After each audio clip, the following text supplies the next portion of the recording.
यो वर्ष सायद हामीलाई थकाउनु र वाक्कै पार्नु आएको थिएन।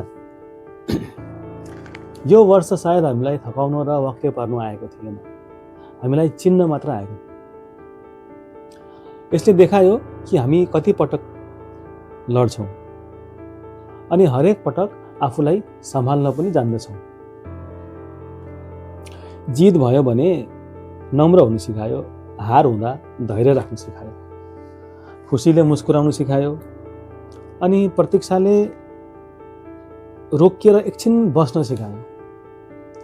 बुझायो कि सत्य सधैँ हल्ला गर्दैन, सत्यले सधैँ हल्ला गर्दैन, तर यसको उपस्थिति हुनुले मनलाई हल्का पार्छ। हामी बदल्यौँ पनि, तर आवश्यकताले होइन, हामी आफ्ना समझदारीले बदल्यौँ।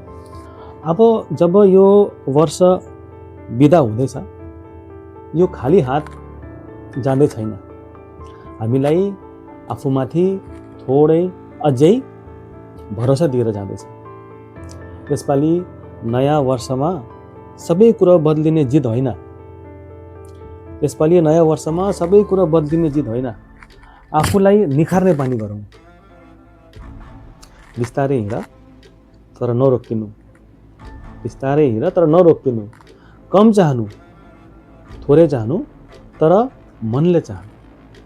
र कहिले यदि बाटो धेरै लामो लाग्यो भने